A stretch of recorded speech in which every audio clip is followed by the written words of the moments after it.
Good morning. Welcome back to the White Coat Academy. प्यारे बच्चों, आज हम स्टार्ट करेंगे नया चैप्टर जिसका नाम है रिस्पायरेटरी सिस्टम। ये इंपॉर्टेंट है आपके नॉर्सेट एग्जाम के लिए या आपके जो बोर्ड एग्जाम होता है उसके लिए बहुत इंपॉर्टेंट है। बीएससी नर्सिंग स्टूडेंट हो या जीएनएम हो या एएनएम, सबके लिए इंपॉर्टेंट है। इससे कोऑर्डिनेशंस करके हम लोग इससे रिलेटेड डिजीज वगैरह क्या होता है रिस्पायरेटरी सिस्टम से रिलेटेड सारे पढ़ेंगे, लेकिन आपको उससे पहले जानना होगा कि इसका एनाटॉमी और फिजियोलॉजी। तो सबसे पहले रिस्पायरेटरी सिस्टम में हम लोग एनाटॉमी जानेंगे, उसके बाद अपन लोग जानेंगे कि इसका फिजियोलॉजी क्या होता है। तो रिस्पायरेटरी सिस्टम आपको यूट्यूब चैनल पे पूरा का पूरा वीडियो आ जाएंगे। इसके लिए आप इस चैनल को लाइक करिए, शेयर करिए और सब्सक्राइब करिए, ज़्यादा से ज़्यादा लोगों तक पहुंचाइए। जिनको जरूरत है नर्सिंग के लिए उन तक ये पहुंच जाना चाहिए। चलिए स्टार्ट करेंगे हम लोग रिस्पायरेटरी सिस्टम। अब देखेंगे कि रिस्पायरेटरी सिस्टम क्या होता है। तो respiratory system is a complex network of organ and structure responsible for the exchange of gases, primarily oxygen and carbon dioxide, between the body and environment. अब देखिए क्या है रिस्पायरेटरी सिस्टम, क्या है कि एक कॉम्प्लेक्स स्ट्रक्चर है, किसका, ऑर्गन का या उससे रिलेटेड जो स्ट्रक्चर्स हैं उसके। अब ये क्या करते हैं, तो इन्वायरमेंट के अंदर जो गैसेस हैं जैसे ऑक्सीजन और बॉडी में जो मेटाबॉलिज्म से जो कार्बन डाइऑक्साइड बना है उसका एक्सचेंज करने का काम करता है। तो बॉडी के जो कार्बन डाइऑक्साइड बने उस कार्बन डाइऑक्साइड को एक्सचेंज करके बाहर निकाल देना, और बॉडी को जो ऑक्सीजन का रिक्वायरमेंट है वो इन्वायरमेंट से ऑक्सीजन लेकर बॉडी के अंदर मिलाना। ये काम किसका है, रिस्पायरेटरी सिस्टम का। ठीक है, तो यही लिखा हुआ है कि respiratory system is the complex network of the organ and structure responsible for the exchange of gases, primarily oxygen and carbon dioxide. जो गैसेस एक्सचेंज जो होते हैं, प्राइमरी जो गैस है वो है आपका ये carbon dioxide and oxygen, between the body and environment. तो बॉडी और एनवायरमेंट से, तो ऑक्सीजन जो मेरे बॉडी के अंदर जा रहा है उसका मेटाबॉलिज्म होता है। मतलब मेटाबॉलिज्म क्या है, रिएक्शंस। ठीक है, तो बॉडी के अंदर रिएक्शंस होंगे और वो रिएक्शंस बाद में ऑक्सीजन से कार्बन डाइऑक्साइड बनाएंगे, और वो कार्बन डाइऑक्साइड का बॉडी से एलिमिनेशन जरूरी होता है। अगर एलिमिनेट नहीं होगा तो बॉडी एसिडिक होता चला जाएगा, और एसिडिक होगा तो सेल वगैरह डेड कर जाएंगे। ठीक है, तो ये जरूरी है कि जो कार्बन डाइऑक्साइड बॉडी के अंदर बने मेटाबॉलिज्म से, उस कार्बन डाइऑक्साइड को निकालना। नेक्स्ट है हमारा, इसमें देखेंगे और कि रिस्पायरेटरी सिस्टम क्या है। तो respiratory system is essential to maintain the homeostasis. Homeostasis क्या है, जो एसिडिक बेस बैलेंस करना बॉडी के अंदर, या जो आपके बॉडी के अंदर कुछ एक्स्ट्रा गया है, एसिड बन गया या कुछ एक्स्ट्रा चीजें गए हैं, कोई एक्स्ट्रा कंपाउंड चला गया, कार्बन डाइऑक्साइड एक्स्ट्रा बन गया, तो उसको बॉडी से निकालना, ये कहलाता है होम्योस्टेसिस। मतलब आप ये कह सकते हैं इक्विलिब्रियम में बॉडी को लाना। ठीक है, तो respiratory system is essential to maintain homeostasis which is achieved by the exchange of gases, oxygen and carbon dioxide. तो ये हम गैसेस एक्सचेंज के द्वारा भी होम्योस्टेसिस को मेंटेन करते हैं। और भी तरीका है होम्योस्टेसिस को मेंटेन करने के लिए, बट यहां पे जो होम्योस्टेसिस मेंटेन होता है वो है आपका गैसेस एक्सचेंज के द्वारा, ऑक्सीजन और कार्बन डाइऑक्साइड एक्सचेंज के द्वारा। The respiratory system work efficiently in the coordinate manner with the cardiovascular system. अगर रिस्पायरेटरी सिस्टम ये कोऑर्डिनेट वे में काम कर रहा है किसके साथ, कार्डियोवास्कुलर सिस्टम के साथ। जैसे हम अगर एक बात करें कि अगर कोई पेशेंट आया जो सांस नहीं ले पा रहा है, तो उसको अपन लोग क्या करेंगे, ऑक्सीजन मास्क दे देंगे, ऑक्सीजन लगा देंगे। अब वो इफेक्टिवली सांस लेने लगा, क्यों, क्योंकि उसका रिस्पायरेटरी सिस्टम सही से काम नहीं कर रहा है। तो अगर रिस्पायरेटरी सिस्टम सही से काम नहीं कर रहा था तो हमने क्या कर दिया, बाहर से ऑक्सीजन दे दिया, और ऑक्सीजन देने के बाद उसका बाहर से प्रोवाइड हमने कर दिया, ऑक्सीजन को वेंटिलेशन पे रख दिया। उसको वेंटिलेटर पे भी रख सकते हैं। बट अगर मान के चलिए किसी का सीरियस हार्ट काम नहीं कर रहा है, तो उस केस में क्या हम ऑक्सीजन लगाएंगे, हाँ वहां भी ऑक्सीजन हम लगाएंगे, सप्लाई करेंगे, अलग से फोर्सफुली करेंगे। बट अगर उसका हार्ट प्रॉपरली काम ही नहीं कर रहा है, तब तो हम ऑक्सीजन फिर मेरे कोई काम कर नहीं आ रहा है। क्यों, क्योंकि अगर हम मान के चलिए लंग्स में ऑक्सीजन गया तो वो सारे के सारे ऑक्सीजन ब्लड में जाएंगे, और ब्लड के थ्रू पूरे बॉडी पार्ट में ट्रेवल करते हैं, लेकिन वो ट्रेवल करवाने के लिए जरूरत किसका पड़ रहा है? सीवीएस का, कार्डियोवास्कुलर सिस्टम का। अगर कार्डियोवास्कुलर सिस्टम बॉडी का सही से वर्क नहीं कर रहा है तो फिर वो नहीं जा पाएगा, सही से काम नहीं कर पाएंगे। तो अगर आपको रिस्पायरेटरी सिस्टम पढ़ना है तो इसके साथ साथ आपको अगला कार्डियोवास्कुलर सिस्टम भी जानना जरूरी पड़ेगा, क्योंकि कार्डियोवास्कुलर सिस्टम और रिस्पायरेटरी सिस्टम ये दोनों के दोनों कोऑर्डिनेट मैनर में काम करते हैं। If either of this system mall formation, अगर दोनों में से कोई भी सिस्टम का सही से फंक्शन नहीं कर रहा है, माल फॉर्मेशन है या माल फंक्शन है, the body cell will die, body cell die कर जाएंगे। क्यों? Due to the deprivation of the oxygen, oxygen की कमी के कारण, and accumulation of carbon dioxide, और कार्बन डाइऑक्साइड एक्यूमुलेट हो जाएंगे। अगर मान के चलिए कि बॉडी का कोई भी सिस्टम, या आपका रिस्पायरेटरी सिस्टम या सर्कुलेटरी सिस्टम, दोनों के दोनों अगर दोनों में से कोई एक काम नहीं कर रहा है तो उस केस में बॉडी के अंदर कार्बन डाइऑक्साइड का एक्यूमुलेशन होने लगा। क्यों? हम एक एग्जांपल देकर समझाते हैं कि मान के चले अभी हम दौड़ रहे हैं, तो दौड़ते समय बॉडी का पैर मेरा ज्यादा काम कर रहा है, तो वहां पे मेटाबॉलिज्म ज्यादा हो रहे हैं, तो मेटाबॉलिज्म ज्यादा हो रहे हैं तो वहां पे आपका CO2 बढ़ रहे हैं, ज्यादा कार्बन डाइऑक्साइड बढ़ रहा है। तो कार्बन डाइऑक्साइड अगर पैर के अंदर बढ़ रहा है तो वो कार्बन डाइऑक्साइड पहले लंग्स के पास आएगा, फिर लंग्स के पास से बाहर निकलेगा। लेकिन लंग्स के पास लाने के लिए जरूरत किसका पड़ रहा है?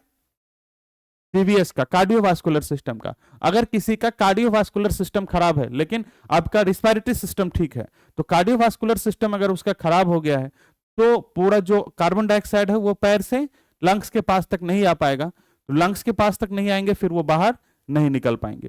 ठीक है, तो दोनों के दोनों सिस्टम को ठीक रहना जरूरी है। अगर दोनों में से किसी एक सिस्टम का माल फंक्शन हो रहा है तो इस केस में कार्बन डाइऑक्साइड का बॉडी में एक्यूमुलेशन होने लगेगा। उसी प्रकार से अगर हमारे पैर के मसल्स को चाहिए ऑक्सीजन का, और ऑक्सीजन हम लोग लेप तो रहे हैं लंग्स के थ्रू, लेकिन सीवीएस सही नहीं है हमारा, तो ऑक्सीजन वहां तक नहीं पहुंच पाएंगे, तो इस केस में भी बॉडी डेड कर सकता है। द फॉलोइंग, और इसमें कौन कौन से ऑर्गन्स हैं उस चीज को हम देखेंगे। The following organs constitute the respiratory system. जैसे पहला है, ऊपर से स्टार्ट करेंगे हम लोग, nose and the nasal cavity. तो नोज है सबसे पहले और नेजल कैविटी, फिर है आपका फेरिंग्स, उसके बाद है लैरिंग्स, फिर ट्रैकिया, उसके बाद ब्रोंकाई, ब्रोंक्यूल्स एंड एल्वुलाई, और ये सारे स्ट्रक्चर्स मिलाकर बनता है लंग्स। ठीक है, तो ब्रोंकाई, ब्रोंक्यूल्स एंड एल्वुलाई जो स्ट्रक्चर्स बनाएंगे उसको अपन लोग बोल देते हैं लंग्स। लंग्स में ये स्ट्रक्चर्स आपको देखने को मिलेंगे। ठीक है, नेक्स्ट है respiration. The primary function to ensure oxygen supply to the body and removal of carbon dioxide. Respiration या रिस्पायरेटरी सिस्टम का जो प्राइमरली फंक्शन है वो क्या है आपका? कार्बन डाइऑक्साइड को एलिमिनेट करना और ऑक्सीजन को बॉडी में सप्लाई करना। ठीक है, तो हम लोग बॉडी के अंदर दो प्रकार के रिस्पायरेशन देखते हैं। पहला है आपका एक्सटर्नल रिस्पायरेशन, दूसरा है आपका इंटरनल रिस्पायरेशन। नाम से ही लग रहा है एक्सटर्नली रिस्पायरेशन हो रहा है बाहर से, तो बाहर से हमारा नोज जा रहा है, तो इन्वायरमेंट से ऑक्सीजन लेकर ब्लड के अंदर उसको मिला देना। इन्वायरमेंट से ऑक्सीजन लेना, लंग्स के पास गया और लंग्स उस ऑक्सीजन को ब्लड में दे दिया। ठीक है, अब ब्लड भी तो कार्बन डाइऑक्साइड लेकर आ रहा है, तो ब्लड जो कार्बन डाइऑक्साइड लेकर आया वो लंग्स के पास गया और लंग्स से फिर उसको इन्वायरमेंट के अंदर छोड़ देना। ये प्रोसेस कहलाता है आपका एक्सटर्नल रिस्पायरेशन। जबकि इंटरनल रिस्पायरेशन जो है वो कहलाते हैं सेलुलर रिस्पायरेशन। जैसे कि सेल के अंदर मेटाबॉलिज्म हो रहा है, रिएक्शंस कहां हो रहे हैं? सेल के अंदर या टिश्यू के अंदर। तो सेल और टिश्यू के अंदर जो आपके रिस्पायरेशन हो रहे हैं या हम कह रहे हैं मेटाबॉलिज्म हो रहा है, वहां से कार्बन डाइऑक्साइड बना, वो कार्बन डाइऑक्साइड टिश्यू फ्लूइड के अंदर आया और टिश्यू फ्लूइड से फिर उस कार्बन डाइऑक्साइड को डाल दिया गया ब्लड के अंदर। उसी प्रकार से ब्लड जो ऑक्सीजन लेकर आया वो ऑक्सीजन टिश्यू फ्लूइड के अंदर आया और टिश्यू फ्लूइड से फिर डाल दिया गया सेल के अंदर।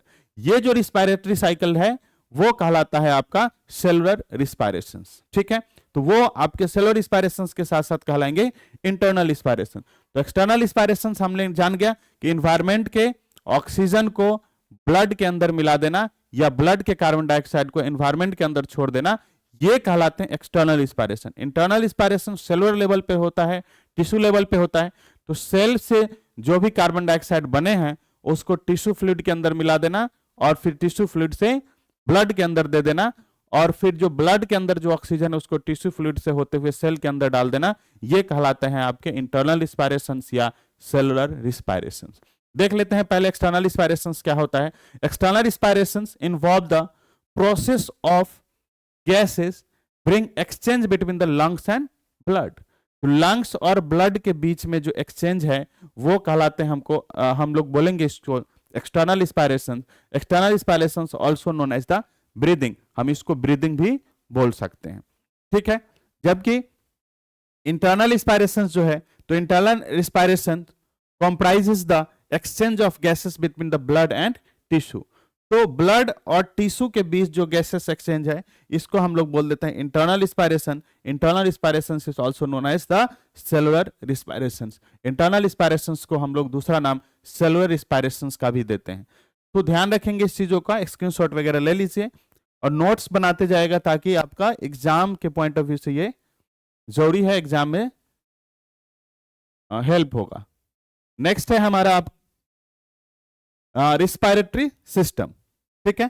तो रिस्पायरेटरी सिस्टम में हम लोग क्या क्या पढ़ेंगे, upper respiratory system and the lower respiratory system, ठीक है। तो अपर रिस्पायरेटरी सिस्टम में हम लोग देख लेते हैं क्या है कि ऊपर वाला पोर्शंस अभी देखेंगे सारा चीज। फेरिंग से जो फेरिंग्स तक का जो सिस्टम है हमारा वो अपर रिस्पायरेटरी सिस्टम में आता है, और फेरिंग्स के बाद जो है वो सारा का सारा वो आपका लोअर रिस्पायरेटरी सिस्टम के अंदर आएंगे, ठीक है। तो धीरे धीरे हम लोग सारा चीज देखते हुए चलेंगे। ये बाद में ये डायग्राम देख लेंगे नेक्स्ट थोड़ी देर बाद।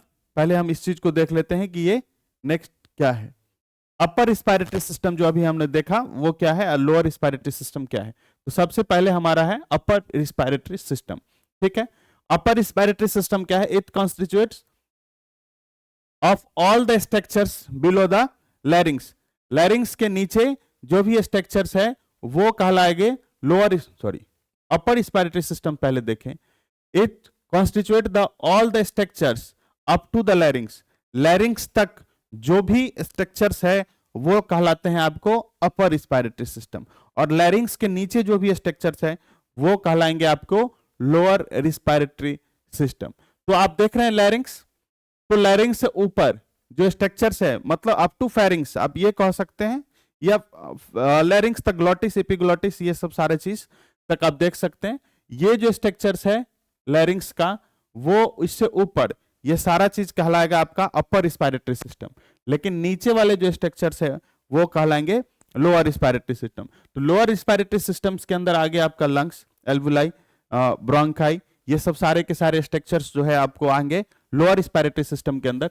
लेकिन इसके ऊपर जो है नेजल है, माउथ है, नेजल कैविटी है, और फेरिंग्स है, एपिग्लॉटिस है, ग्लॉटिस है, सब के सब आ गए आपके अपर रिस्पायरेटरी सिस्टम के अंदर। तो इससे ऊपर वाला पोर्शन अपर रिस्पायरेटरी सिस्टम, इससे नीचे वाले portion lower respiratory system.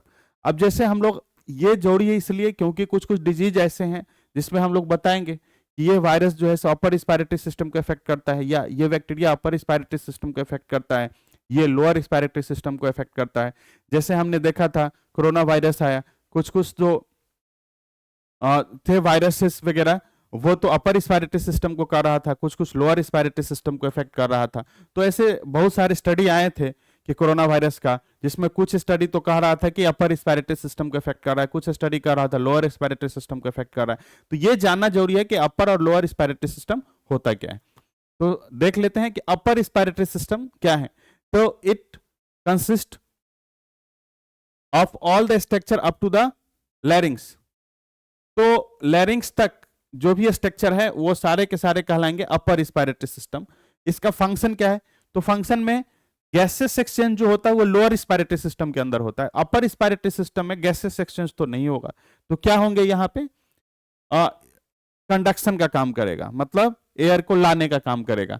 The function of upper respiratory system include the conduction of inhaled air. Inhaled air को कंडक्शन का काम करेगा, लाने का काम करेगा, ठीक है। And providing the defence against the pathogen and olfactions, ठीक है।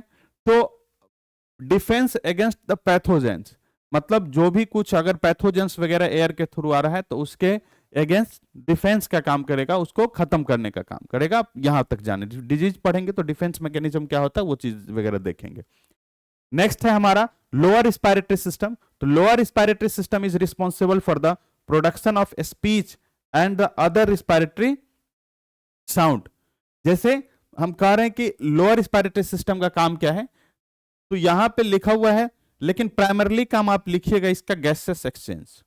लोअर रिस्पायरेटरी सिस्टम का प्राइमरली होता है gaseous exchange and the maintenance of homeostasis. तो होमियोस्टेसिस में मेंटेनेंस कैसे कर रहे थे, तो ब्लड में कार्बन डाइऑक्साइड और ऑक्सीजन का एक्सचेंज करके, ठीक है। तो कार्बन डाइऑक्साइड अगर ज्यादा है तो उसको बाहर निकालना, ऑक्सीजन कम है तो ऑक्सीजन को अंदर डालना, तो ये सब काम है होमियोस्टेसिस, ठीक है। तो हम इसी को कह देंगे गैसियस एक्सचेंज। तो या तो ये गैसियस एक्सचेंज में मदद कर रहा है, जिसको हम लोग होमियोस्टेसिस बोल रहे थे।